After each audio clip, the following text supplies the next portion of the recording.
Tu conhece um livro chamado Ainda Estou Aqui? Esse livro de 2015, escrito por Marcelo Rubens Paiva, que há algum tempo eu trouxe aqui, né, um outro livro autobiográfico, né, chamado Feliz Ano Velho para vocês, que conta a história do Marcelo do acidente que ele sofreu, né, que deixou aí em uma cadeira de rodas, e que ele fala também um pouquinho sobre a questão da ditadura, a situação da família dele. E hoje eu estou trazendo para vocês outro livro autobiográfico do Marcelo, que é o Ainda Estou Aqui, que se tornou muito famoso esse ano por causa do filme, né? Que está fazendo aí um bom sucesso, né? Foi indicado ao Oscar. E tem aí toda a minha torcida, né? E eu tenho certeza que de muitas pessoas. E o livro, ele conta a história do Marcelo quando ele era pequeno, né? Eu ainda estou aqui. Ele fala muito sobre a infância dele, ele fala sobre a questão de como a ditadura devastou, né, a família dele, o desaparecimento do pai dele, a morte do pai dele, a questão da doença da mãe dele, né? A mãe dele tinha Alzheimer e a Eunice, o livro tem esse título, Ainda Estou Aqui, exatamente por isso, porque no período dela da doença, né, a Eunice, ela se utilizava dessa frase para demonstrar que, apesar da doença, ela ainda estava, né, presente na vida dos seus familiares. E o livro, ele vai ter uma continuação, né, ele vai ter uma segunda parte. O Marcelo disse que a segunda parte vai ser com acontecimentos a partir de 2013, quando ele passou a ser perseguido pelo movimento Escola Sem Partido, que é um movimento que vale lembrar que é de extrema direita, né? E que tem aí pensamentos ultraliberais, ideais religiosos, fundamentalistas, né? E quando eu falo religioso, não é a sua religião candomblessista, ubandista, ou voltado para o lado espiritual, ou muçulmano, não. É simplesmente as igrejas pentecostais, né? O pentecostais, né? Evangélicas, e também a questão do catolicismo, né? Ou seja, se você tiver uma outra religião fora isso, tanto você como seu filho pode ser muito bem perseguido nas escolas, né, por causa desse movimento. E essa segunda parte também vai contar, né, a história de como o Marcelo foi perseguido, como tudo que o Marcelo e a família dele passou durante o governo do Brasil, o último, né, antes do que a gente está vivendo hoje com Lula, e presidida aí pelo nosso ex-presidente Jair Bolsonaro, né, que o Marcelo nem sabia que a família dele era o inimigo pessoal do Jair Bolsonaro, né? Souberam quando o Jair cuspiu no busto do pai dele, né, e falou que o pai dele, mentirosamente, que o pai dele participava de lutas armadas, e isso aí fez com que a família se revoltasse bastante, né? Porque tudo isso daí é mentira. Famosas fake news que, né, eles gostavam tanto de implementar. E o livro vai contar bastante sobre isso. O pai do Marcelo, eu já contei um pouco sobre ele, né? Quando eu falei do Feliz Ano Velho. Ele é o ex-deputado Rubens Paiva, que desde muito cedo andou engajado em movimentos, né? Como o movimento estudantil. Nos anos 60 ele participou de uma CPI, né? Que era a CPI para investigar atividades do IPES-IBAD, que era o Instituto de Pesquisa e Estudos Sociais, e o Instituto Brasileiro de Ação Democrática, que nos anos 80, nos anos 60, né, eles financiavam ações contra o movimento vermelho, né, a ameaça vermelha, que eles chamavam. Que é essa loucura que existe até hoje, que tudo que é contra o governo, contra a direita, né, não, esse pessoal é contra a direita, é contra as ideias da direita, então ele é comunista, né, então se você tiver ideal contra as pessoas da direita, você é comunista, então isso aí já existia nos anos 60, né? Era muito presente.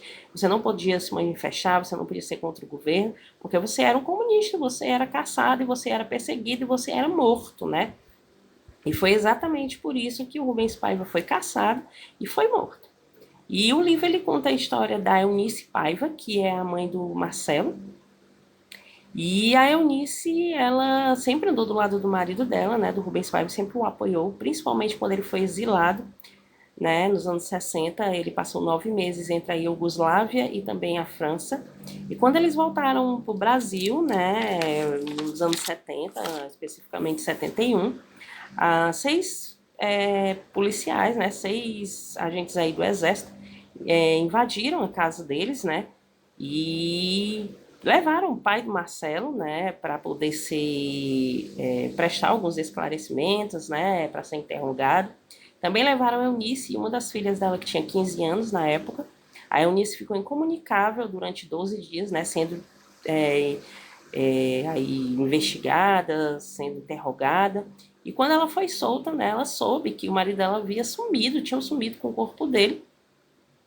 Ele havia sido torturado, né? Eu trouxe até um trecho do livro aqui para vocês, que é muito pesado, muito dolorido, mas eu vou ler aqui para vocês, que é o Marcelo falando.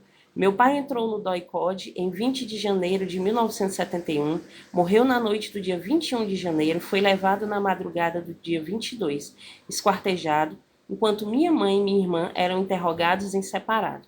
Testemunhas de lá dentro nos dizem que ele foi enterrado na Restinga da Marambaia, sobre a areia de 42 quilômetros de praia que pertence à Marinha do Brasil, base paradisíaca de 81 quilômetros quadrados e acesso restrito, hoje centro de adestramento da ilha de Marambaia dos Fuzileiros Navais. Então, assim, é triste, é deprimente você ver o seu pai sendo levado, né, e sendo torturado e morto, né, por ter feito nada, simplesmente por ter lutado pelo que é certo, né? E o Marcelo ele conta isso e tantas outras coisas, né? Tantas outras passagens no livro, além de falar sobre a questão do Alzheimer da mãe dele, né? Como ela sofria com essa questão, mas que ela nunca se deixou vencer, né? A, a Eunice, depois que o marido dela faleceu, ela se usou disso para continuar lutando. Ela fez direito, né? Ela se formou em 73 e ela começou a lutar pelas causas dos indígenas, né, dos povos indígenas, além de lutar também pelos direitos das pessoas, né, dos familiares aí torturados e presos na época da ditadura. E em 1996, né, a Eunice finalmente conseguiu que o Estado brasileiro reconhecesse a morte do marido dela, né, e dessem a ela um atestado, né, de óbito. E ela conta até numa entrevista que quando o Marcelo entrou no exército, né, ele tinha uma parte da ficha que tinha que preencher pai e mãe, né, e tinha que colocar se o pai estava vivo ou morto, e se ele tivesse morto, do que ele havia falecido. E ela teve que deixar em branco porque ela não sabia, né? O pai dele simplesmente tinha desaparecido e ela não tinha como colocar isso na ficha, né, do Marcelo. E houve também uma comissão, né, a Comissão da Verdade, aí em 2014, que foi para apurar essas verdades, né, sobre as questões dos abusos do DOI-CODE, que era um departamento de inteligência aí, né, da época aliado ao Exército, na época da ditadura. E foram descobertas muitas verdades, né, inclusive teve a primeira prova real de que o Marcelo havia sido preso, né, pela ditadura e morto, porque até então haviam diversas informações desencontradas, cada um dizia uma coisa. Veio em 2012, quando eles acharam uma ficha, né, que constava a entrada do Marcelo, do Rubens Paiva, aliás, no DOI-CODE, né, no dia em que ele foi morto, no dia que ele foi torturado. E finalmente, né, isso pôde ser concretizado. E o filme ele tá aí, né, ganhando cada vez mais evidência, muito bem representado pela Fernanda Torres, o Selton Mello no papel do Rubens Paiva, a Fernanda Torres no papel da Eunice. Foi indicado ao Oscar 2025 nas categorias Melhor Filme Internacional e Melhor Atriz de Drama, né? Além de todo o reconhecimento, né, internacional que a história vem ganhando, né? Como todo mundo sabe, mundialmente, né? Todo mundo reconhece a ditadura, né? Infelizmente, o povo brasileiro tem uma parte que ainda diz que é mentira, que as mortes não foram tanto assim.